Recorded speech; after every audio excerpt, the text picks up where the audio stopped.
नमस्कार दोस्तों, मैं अमित शर्मा आप सभी का अपने यूट्यूब चैनल एग्जाम क्लियर पर हार्दिक स्वागत करता हूं। तो दोस्तों, हमारा चैप्टर चल रहा था एलसीएम एंड एचसीएफ का और उसमें अब तक हमारे एक पार्ट कंप्लीट हुआ है अभी तक और आज हमारा ये सेकंड पार्ट है। तो अगर आपने इससे पहले वाला पार्ट अगर नहीं देखा है तो आप जा करके पहले उस पार्ट को देखिए और उसके बाद आप इस पर आइए, क्योंकि मैंने उसमें आपको बेसिक बताया और आज भी हमारी क्लास बेसिक की रहेगी। क्योंकि कोई भी चीज़ पढ़ने से पहले, कोई भी टॉपिक पढ़ने से पहले आपको उसकी बेसिक नॉलेज होनी बहुत ज़रूरी है। तो जब तक आपका बेसिक क्लियर नहीं होगा तब तक आप आगे क्वेश्चन सॉल्व नहीं कर सकते, क्योंकि जब नींव आपकी मजबूत होगी तभी उस पर आगे ऊपर आप कितना भी ऊंचा भवन बना लीजिए, कितनी भी ऊंची बिल्डिंग बना लीजिए, वो टिका रहेगा। लेकिन अगर आपकी नींव ही क्लियर नहीं है तो आप कितना भी ऊपर अच्छा बना लीजिए तो वो आपका सक्सेस नहीं होगा। तो इसलिए हर एक टॉपिक की यही खासियत है, आप जो भी टॉपिक पढ़ें सबसे पहले उसकी बेसिक जो भी जानकारी है उसके बारे में आप पूरी नॉलेज कर लीजिए। तो आज का सेशन स्टार्ट होने से पहले अगर आपने हमारे चैनल को सब्सक्राइब नहीं किया है तो सब्सक्राइब कर दीजिए और इस वीडियो को अपने यार दोस्तों में शेयर कर दीजिए। तो आइए दोस्तों, चलते हैं आज के टॉपिक पे। तो कल हमने सीखा था कि हम एलसीएम कैसे फाइंड करते हैं और इसके साथ साथ हमने सीखा था कि जैसे 100 से लेकर के 1000 तक ऐसी कितनी संख्याएं हैं जो 4 और 5 दोनों से डिवाइड हों। ऐसे क्वेश्चंस भी हमने किए थे। तो आज हम एक कल जो हमने टाइप कराया था उस टाइप का एक क्वेश्चंस लेंगे और फिर हम आगे चलेंगे। तो जैसे हमने कल पूछा था कि एक से लेकर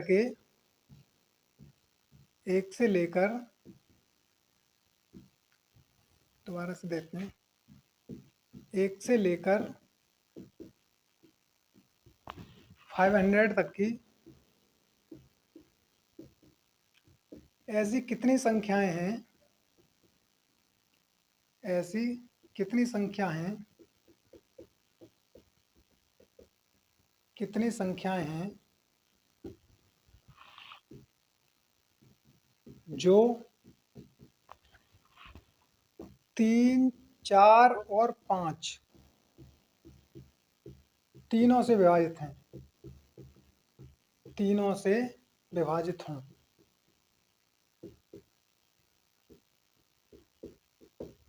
इस तरह से क्वेश्चन पूछ लिया जाता है। बेसिक क्वेश्चन हैं, इनको आप सभी लोग कर सकते हैं, हमें पता है। लेकिन फिर भी जो कुछ दोस्त ऐसे हैं जिन्हें अभी ये चीज़ें नहीं आती हैं, तो आप थोड़ा धैर्य रखिए। जिनको ये क्वेश्चन आते हैं हम धीरे धीरे लेवल को बढ़ाते हुए जाएंगे। तो आइए चलते हैं कुछ क्वेश्चन को कैसे करेंगे। हमने क्या बताया था आपको कि 1 से लेकर के 500 तक की ऐसी कितनी संख्याएं हैं जो 3, 4 और 5 तीनों से डिवाइड हो जाएं। तो हमने आपको क्या बताया था, ऐसे क्वेश्चंस में हम क्या करते हैं, तीनों का एलसीएम फाइंड कर लेते हैं। तो 3, 4 और 5 का अगर हम एलसीएम फाइंड करें यहाँ से, तो मैंने बताया था या तो आप टेबल के माध्यम से कर लीजिए। टेबल कैसे बताया था, जैसे लिख के देखिए, आप सबको 5 टाइम्स लिख लीजिए पहले। तो 3 1 जा 3, 3 2 जा 6, 3 3 जा 9, 3 4 जा 12, 3 5 जा 15, 3 6 जा 18 और ऐसे इसको लिख लीजिए 4 2 जा 8, 4 1 जा 4, 4 2 जा 8, 4 3 जा 12, 4 4 जा 16, 4 5 जा 20 और 4 6 जा 24। अब अगर हम आगे चलते हैं तो 5 1 जा 5, 5 2 जा 10, 5 3 जा 15, 5 4 जा 20।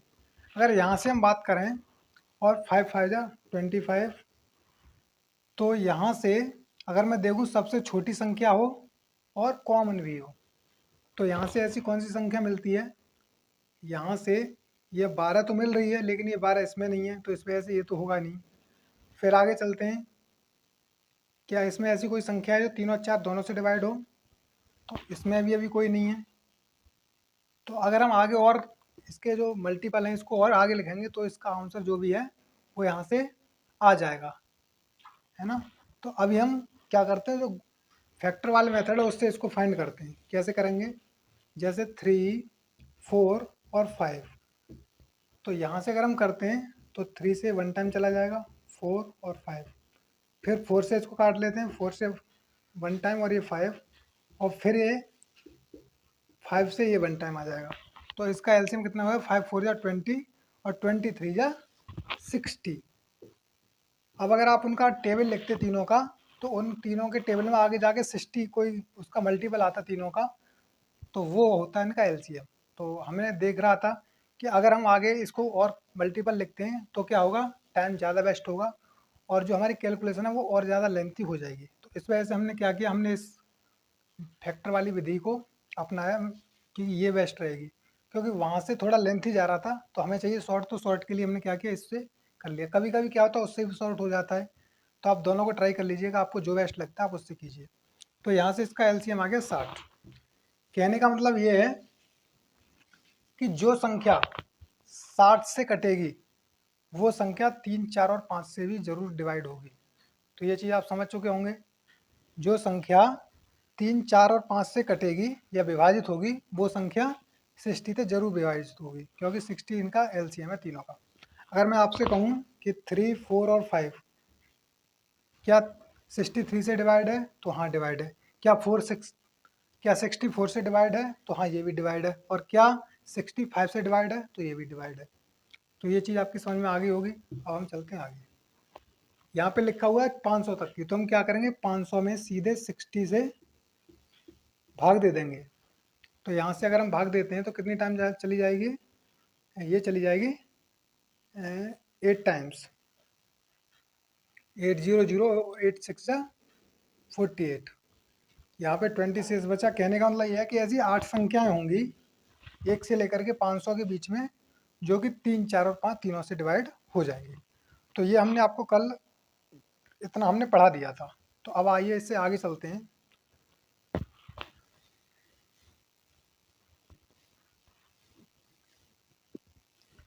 तो आज हम देखेंगे कि जैसे कोई स्कूल था और स्कूल के प्रिंसिपल ने क्या किया, उसने उसे स्कूल में 3 पीरियड लगा दिए।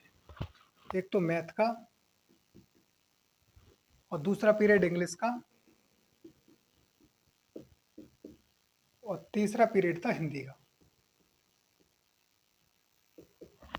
और उसने कहा कि जो मैथ का पीरियड है वो चलेगा 40 मिनट का, और जो इंग्लिश का पीरियड है वो चलेगा 30 मिनट का। क्यों? क्योंकि इंग्लिश थोड़ी मैथ की अपेक्षा थोड़ी इजी होती है इस वजह से। और हिंदी को उसने दिया 20 मिनट सिर्फ। क्यों? क्योंकि हिंदी सरल सब्जेक्ट है, इसलिए उसने थोड़ा टाइम कम दिया। अब प्रिंसिपल कहता है कि सभी जो पीरियड थे वो सुबह 8 बजे एक साथ लगाए गए, यानी ये तीनों के तीनों पीरियड सुबह 8 बजे स्टार्ट हुए। अब ऐसा कौन सा टाइम आएगा जब ये जो घंटी है पीरियड वाली, ये समय सेम टाइम पर बजेगी, यानी ये पीरियड भी उसी टाइम पे बजे, ये भी उसी टाइम पे और ये भी उसी टाइम पे। तो ऐसा टाइम कब आएगा? तो सबसे पहले हम देखते हैं कि ये घंटी लगेंगी कितने कितने टाइम। एक तो 40 मिनट पे लगेगी, एक 30 मिनट पे, और एक 20 मिनट के अंतराल पे। तो पहली घंटी कब लगेगी? 8 बज के 40 मिनट पे लगेगी मैथ की। इंग्लिश की कब लगेगी? 8 बजकर 30 मिनट पे। और हिंदी की कब लगेगी? 8 बजकर 20 मिनट पे। पहला पीरियड तो 8 बजे लग गया तीनों का। फिर उसके बाद जैसे ही सेकंड पीरियड लगेगा वो 8:40 पे, 8:30 पे और 8:20 पे लगेगा। फिर आगे ये 40 पे लग रहा था, तो ये लगेगा 9 बजकर 20 मिनट पे। ये कब लगेगा? ये लगेगा 9 बजे। और ये कब लगेगा? ये लगेगा 8 बजकर 40 मिनट पे। यहाँ तक समझ में आया? अब फिर से इसमें 40 मिनट और बढ़ा दीजिए, यानी कि ये लगेगा 10 बजे। आया समझ में? ये तो 10 बजे लगेगा। ये कब लगेगा? ये लगेगा 9 बज के 30 मिनट पे। और अगर हम हिंदी की बात करें तो हिंदी का कब लगेगा? 9 बजे। यहाँ तक समझ में आया होगा। अब आगे चलते हैं। फिर ये लगेगा 10 बज के 40 मिनट पे। इंग्लिश का पीरियड लगेगा 9 बज के यानी 10 बजे करेक्ट, क्योंकि 9:30 बजे ये लगा था। फिर आगे 30 मिनट बाद फिर से लगेगा, यानी 10 बजे लग जाएगा। और अगर हम इसकी बात करें तो ये लगेगा 9 बजकर 20 मिनट पे, क्योंकि 20-20 मिनट का गैप दे के चल रहे हैं हम लोग, और 20 मिनट का ही गैप उसने स्कूल वाले ने दिया था। फिर हम अगर आगे बात करें तो ये लगेगा 11 बजकर 20 मिनट पर। और ये पीरियड कब लगेगा? ये लगेगा 10 बजकर 30 मिनट पर। और ये पीरियड कब लगेगा? ये लगेगा 9 बजकर 40 मिनट पर। फिर आगे चलते हैं। अभी तक ऐसा कोई सेम टाइम नहीं आया है जब ये घंटी साथ साथ बजी हो। आगे चलते हैं। तो ये तो लगेगा 12 बजे, क्योंकि इसमें 40 मिनट फिर से ऐड होंगी, तो 12 बजे लगेगा ये कब लगेगा? ये लगेगा 11 बजे। और ये कब लगेगा? ये लगेगा 10 बजे। यहाँ तक समझ में आया होगा कि ये पीरियड कितने कितने टाइम के अंतराल पे लग रहे हैं। तो यहाँ से हमने एक चीज़ देखी कि 10 बजे के टाइम पे ये घंटी भी बजेगी, 10 बजे के टाइम पे ये घंटी भी बजेगी और 10 बजे के टाइम पर ये घंटी भी बजेगी। ये आपने देखा। इससे पहले ऐसा कोई टाइम नहीं था जब ये तीनों घंटी एक टाइम पे बज रही हो, क्योंकि 9 बजे ये बज रही है, ये भी बज रही है, लेकिन ये नहीं बज रही। तो हमें तीनों का टाइम देखना पड़ेगा। तो यहाँ से हमें पता लग गया कि जो अगली घंटी 8 बजे के बाद में जो लगेंगी, ऐसा टाइम 8 बजे के बाद कब आएगा, तो वो टाइम आएगा 10 बजे, जब ये तीनों की तीनों घंटियाँ एक साथ बजेंगी। तो ये चीज़ आपकी क्लियर हो गई होगी। लेकिन अब आपके दिमाग में ये बात आ रही हो कि सर आपने इसमें एलसीएम ही क्यों लिया, आप एचसीएफ भी तो ले सकते थे। तो एलसीएम हमने इसलिए लिया क्योंकि इसने कहा था कि एक तो समान होनी चाहिए, समान टाइम की बात चल रही है, समान टाइम की बात चल रही है नहीं चल रही है। इसने ये पूछा है कि अगला ऐसा कौन सा टाइम आएगा जब ये समान समय पर एक साथ बजेंगी। एक साथ बजने का मतलब है सेम की बात चल रही है यहाँ पे। और हमने आपको बताया था कि उसमें एलसीएम की फुल फॉर्म हमने क्या बताई थी, लीस्ट कॉमन, लीस्ट के बाद कॉमन मल्टीपल, मल्टीपल यानी कि लघुत्तम सम अपवर्त। तो सम तो ये है ही है, यानी समान है ये, है ना, क्योंकि समान समय की बात की गई है कि अगला ऐसा कौन सा टाइम होगा जब ये तीनों एक साथ बजेंगे, यानी सेम टाइम की बात हो रही है। तो पहली बात तो ये है। फिर बात ये हो रही है कि आगे कब बजेंगी, यानी कब बजेंगी, कम से कम टाइम में कब बजेंगी। तो उसके लिए हमने क्या किया, यहाँ पे एलसीएम फाइंड किया, क्योंकि पहली बार उसने पूछा है कि ऐसा कौन सा टाइम आएगा जब पहली बार ये घंटी बजेंगी। तो उसके लिए हमने क्या किया, यहाँ पे एलसीएम फाइंड किया। तो ये चीज़ आपकी क्लियर हो गई होगी कि मैंने आपको कल बताया था कि छोटा भी हो एलसीएम, जब हमने कल आपकी फर्स्ट क्लास ली थी, जब हमने आपको बताया था कि एलसीएम में क्या होता है कि उसका जो मल्टीपल हो छोटा भी हो और समान भी हो, मतलब कॉमन भी होना चाहिए तीनों में। तो इस तरह से हमने आपको बताया था। अब तो यहाँ से हमें पता लग गया कि ये घंटी जो है 2 घंटे बाद लग जाएगी, क्योंकि 10 बजे लग रही है, पहले 8 बजे लगी थी, अब 10 बजे। तो 2-2 घंटे के अंतराल पे ऐसा होता चला जाएगा।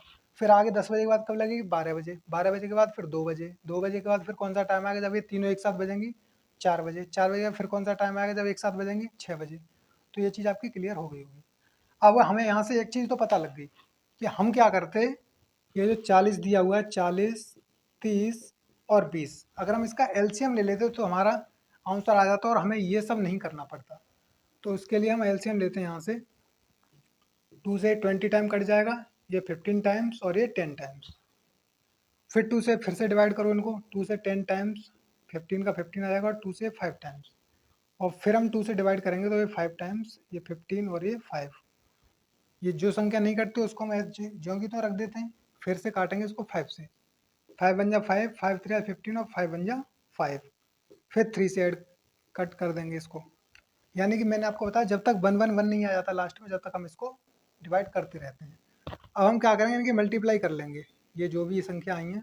तो 5 3 जा कितना होता है 15, 15 2 जा 30, यानी 5 दिया 15 और 15 दूनी 30, 30 दूनी 60 और 60 दूनी 120। कहने का मतलब ये है कि ये आ गया आपका 120 मिनट। ये चीज़ यहाँ तक क्लियर हो गई होगी, 120 मिनट आया है। तो अब 120 मिनट को अगर हम आवर्स में चेंज करेंगे तो कितना आ जाएगा, तो ये आ जाएगा 2 घंटे। तो यहाँ से हमें पता लगा कि अगर पहली घंटी 8 बजे बज रही थी तो अगली घंटी कब बजेगी, उसके 2 घंटे बाद, यानी कि 10 बजे। तो ये घंटी कितने बजे बज जाएगी, 10 बजे। तो अब आप आगे से क्या कीजिएगा, जब कभी भी ऐसा कोई क्वेश्चन आता है तो आप डायरेक्ट इसको ऐसे ना करके, क्योंकि ऐसे तो आपको बहुत टाइम लग जाएगा और हो सकता है कहीं पे आपकी कैलकुलेशन मिस्टेक भी हो जाए। तो आप क्या कीजिएगा, डायरेक्ट आप एलसीएम ले लीजिएगा। तो वहाँ पर आपको ये सब करने की ज़रूरत नहीं है, डायरेक्ट एलसीएम लेकर के आप क्वेश्चन को सॉल्व कर सकते हैं। तो आशा करता हूँ ये चीज़ आपकी समझ में आ गई होगी। अब आइए आगे अगला क्वेश्चन लेते हैं।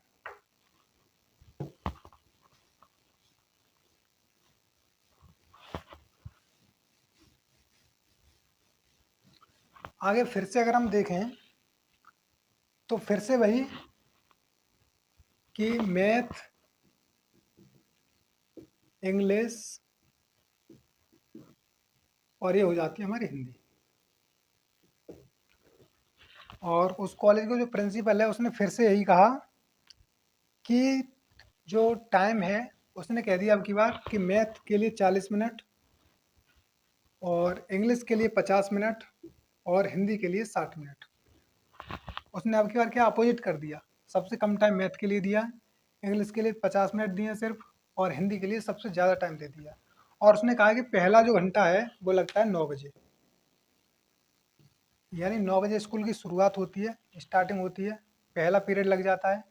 तो उसने कहा कि अब ऐसा कौन सा टाइम आएगा जब ये तीनों के तीनों पीरियड एक साथ बजेंगे, यानी ये बेल हमारी एक साथ बजेगी और तीनों पीरियड स्टार्ट हो जाएंगे। तो उसके लिए अब हम क्या करेंगे, डायरेक्ट एलसीएम ले लेंगे इनका। तो 40, 50 और 60 इनका एलसीएम फाइंड करते हैं। तो फिर से तो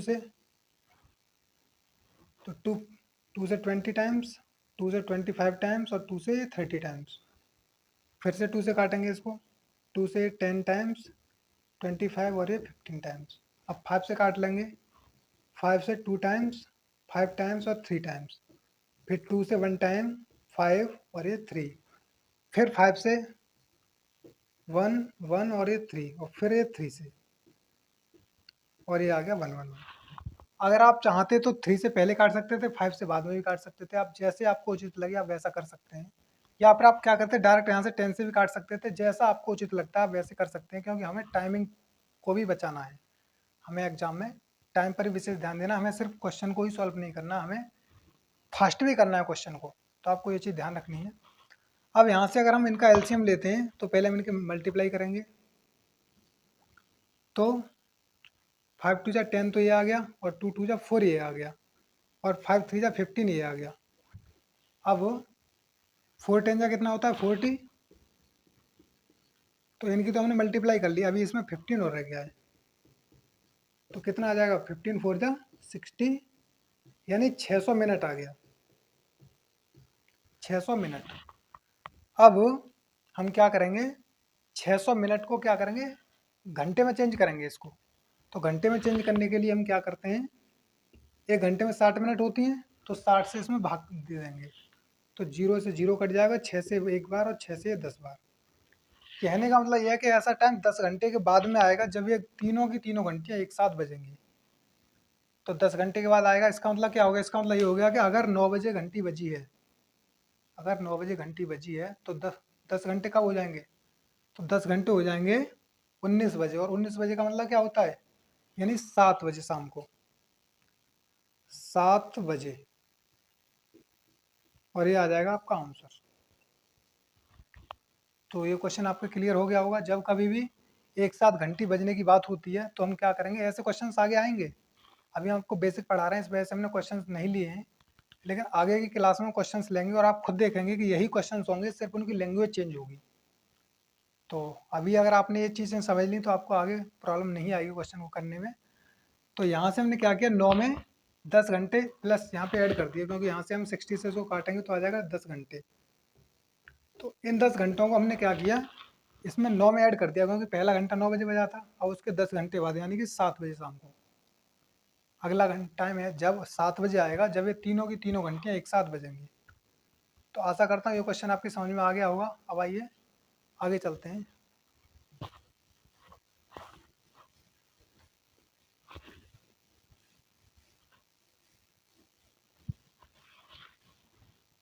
आइए दोस्तों, अब हम इसको क्वेश्चन के माध्यम से समझते हैं कि लैंग्वेज किस तरह से एग्जामिनर चेंज करता है इसकी, और किस तरह से वो क्वेश्चन को घुमा फिरा के यानी डायरेक्टली या इनडायरेक्टली पूछता है। तो आइए देखते हैं इस क्वेश्चन को। तो हमारा क्वेश्चन है, 4 घंटियाँ 6, 8, 12 तथा 18 सेकंड के अंतराल पर बजती हैं। यदि वे एक साथ 12 बजे बजना शुरू होती हैं तो वह न्यूनतम समय क्या है जब वह एक साथ बजेंगी। सेम क्वेश्चन है, सिर्फ यहाँ पे उसने लैंग्वेज में इसको सेट कर दिया है। बाकी सेम क्वेश्चन है जैसा हमने आपको पिछला क्वेश्चन बताया था। और ये क्वेश्चन आरआरबी चंडीगढ़ में 2018 में पूछा गया था, लेटेस्ट क्वेश्चन है। तो आइए देखते हैं इसको कैसे सॉल्व करेंगे। तो मैंने आपको बताया था, सबसे पहले हम ऐसे क्वेश्चन में क्या करेंगे, इनका एलसीएम फाइंड कर लेंगे। तो जो भी वैल्यू दी हुई हैं 6, 8, 12 और 18, इनका एलसीएम फाइंड करेंगे तो कितना आ जाएगा। 2 से काटिए इसको, मैंने आपको बताया था किसी ऐसी संख्या से डिवाइड करते हैं जिससे सारी की सारी डिवाइड हो जाए। तो 2 3 जा 6, 2 4 जा 8, 2 6 जा 12 और 2 9 जा 18। फिर से काटते हैं इसको 2 से, तो 3 का 3 उतार लिया क्योंकि 3 2 से कटेगा नहीं। तो 2 2 जा 4, 2 3 जा 6 और 9 का 9 उतार लिया। फिर से एक बार 2 से, 3 1 3 और 9। फिर 3 से काटेंगे इसको, 3 से 1 टाइम और 3 से 1 टाइम और 3 से 3 टाइम। फिर से 3 से 1 1 1 और ये 1।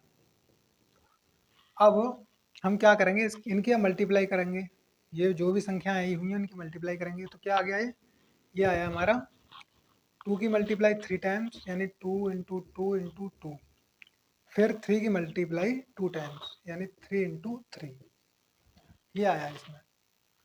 अब अगर हम इनकी मल्टीप्लाई करते हैं तो 2 2 जा 4 और 4 2 जा 8, 8 3 जा 24 और 24 3 जा 72। अगर आपके ऐसे समझ में नहीं आया हो तो आप ऐसा कीजिए, आप पहले इनकी मल्टीप्लाई कर लीजिए तो कितना आ जाएगा ये, और इनकी अलग कर लीजिए। 2 2 जा 4 और 4 2 जा 8। ठीक है, अब इनकी कर लीजिए। 3 3 जा 9 और 8 9 जा कितना होता है 72। 72 क्या आया, ये सेकंड आई है। आपको ये ध्यान रखना है कि ये मिनट नहीं है, सेकंड है। आया समझ में? क्योंकि यहाँ पे सेकंड दिया हुआ है तो यहाँ पे आंसर जो आएगा वो भी हमारा सेकंड में ही आएगा। या घंटे दिया होता तो घंटे में आता, और यहाँ मिनट दिया होता तो आंसर हमारा मिनट में आता। अब इसने क्या कहा था क्वेश्चन में, ये देखिए इसने कहा है यदि 12 बजे एक साथ बजना शुरू होती हैं। कब? 12 बजे, यानी पहली घंटी तो लगी हमारी 12 बजे। 12 बजे। फिर उसके बाद ऐसा कौन सा टाइम आएगा जब ये तीनों की तीनों, जो चारों की चारों घंटियाँ हैं एक साथ बजेंगी। ये चारों घंटे एक साथ कब बजेंगी? तो ये बजेंगी 72 सेकंड के अंतराल पर। तो 72 सेकंड का मतलब क्या होता है? अगर हम इसको मिनटों में बदलेंगे, अगर 72 सेकंड को अगर हम मिनट में चेंज करेंगे तो कितना आ जाएगा? यानी 1 मिनट में 60 सेकंड होती हैं, तो 1 मिनट 12 सेकंड। ठीक है, तो यहाँ पे अगर हम इसको चेंज करें तो कितना आ जाएगा? 1 मिनट 12 सेकंड। तो अब हम इसमें 1 मिनट 12 सेकंड चेंज जोड़ देंगे तो कितना हो जाएगा? यानी 12 बजकर 1 मिनट। समझ में आया? और 12 सेकंड, ये आ गया टाइम। यानी 12 बजकर 1 मिनट और 12 सेकंड पर ये की चारों जो घंटियां हैं एक साथ बज जाएंगी, है ना? 12 बजकर 1 मिनट और 12 सेकंड पर। तो आशा करता हूँ ये क्वेश्चन आपकी समझ में आ गया होगा। और इसी तरह का क्वेश्चंस आज हमने आपको कराए थे, 3 क्वेश्चंस कराए थे और तीनों क्वेश्चन आपकी समझ में आ गए होंगे। क्योंकि अगर आपने पहला क्वेश्चन भी आपकी समझ में आ गया होगा तो आप दूसरा वाला कर सकते हो, और अगर दूसरा वाला आपकी समझ में आ गया तो आप तीसरा वाला भी कर सकते हो। तो इस तरह से हमारे क्वेश्चन सॉल्व हो जाते हैं। तो आशा करता हूँ इस टाइप के क्वेश्चंस आप समझ गए होंगे, और अब कैसा भी क्वेश्चन घंटियों से संबंधित आ जाता है तो आप उसको ईजिली सॉल्व कर लोगे। तो ऐसा हमारा विश्वास है, और इसी तरह से दोस्तों पढ़ते रहिए। आज का सेशन हमारा यहीं पे समाप्त होता है। तो अगर आपको हमारी वीडियो अच्छी लगती है तो ज़्यादा से ज़्यादा लाइक शेयर सब्सक्राइब और कमेंट जरूर कीजिएगा, क्योंकि आपका सपोर्ट ही हमारा मोटिवेशन होता है। और आपको पता है इतनी गर्मियाँ पड़ रही हैं तो वैसे भी वीडियो बनाने में काफ़ी प्रॉब्लम आती है। तो आप अगर कुछ नहीं कर सकते वहाँ बैठ करके पढ़ते हैं तो आप कम से कम लाइक और शेयर सब्सक्राइब तो कर सकते हैं, कमेंट एक अच्छा सा कमेंट भी कर सकते हैं हमारे लिए। तो हमें इतना ही काफ़ी होगा, क्योंकि आपको सभी चीज़ें फ्री प्रोवाइड कराई जा रही हैं, आपसे कोई भी चार्ज नहीं लिया जा रहा है। तो आप इतना तो कर सकते हैं कि वहाँ पे एक अच्छा सा कमेंट लिख के सेंड कर दीजिए, और लाइक शेयर और सब्सक्राइब भी करते रहिए, क्योंकि आपका जब फुल सपोर्ट होगा तभी हमें भी अच्छा लगता है, हमारा भी मनोबल बढ़ता है कि हम भी आपके लिए बेहतर से बेहतर चीज़ें लेके आए आपके सामने। तो इसी तरह पढ़ते रहिए। आपके फ्रेंड्स जो भी एग्ज़ाम की तैयारी कर रहे हो, चाहे यूपी पुलिस हो, एमपी पुलिस हो, हरियाणा पुलिस हो, या दिल्ली हेड कांस्टेबल हो, या UP triple S C PET हो, आरआरसी ग्रुप डी हो, जिस भी एग्ज़ाम की तैयारी कर रहे हो आप उनको बताइए कि आपकी रीजनिंग की क्लास भी रेगुलर चल रही है, और मैथ की क्लास आपकी कंटिन्यू चल ही रही है। तो वो आकर के यहाँ से तैयारी कर सकते हैं, और बेसिक से चीज़ें चल रही हैं यहाँ पे। ज़्यादातर टीचर क्या होते हैं एक साथ बच्चों को उठा लेते हैं, लेकिन यहाँ पे क्या है, जीरो लेवल से जिसने आज से पहले कभी मैथ नहीं पढ़ा है कभी, वो भी यहाँ से सीख सकता है। तो बस आपको ज़रूरत है एक थोड़े से हल्के से सपोर्ट की। हमें आपका सपोर्ट चाहिए और आपको हमारा सपोर्ट, तभी हम लोग आगे बढ़ेंगे और हम अपने चैनल को आगे बढ़ाएंगे। और फिर हम आगे कोशिश करेंगे जल्दी से जल्दी आप लोगों के सामने लाइव आया जाए। और लाइव क्लास स्टार्टिंग करी जाए। तो इसके लिए आपके सपोर्ट की ज़्यादा ज़रूरत है। पहले आप सपोर्ट कीजिए, फिर हम आगे देखते हैं। तो धन्यवाद दोस्तों, जय हिंद।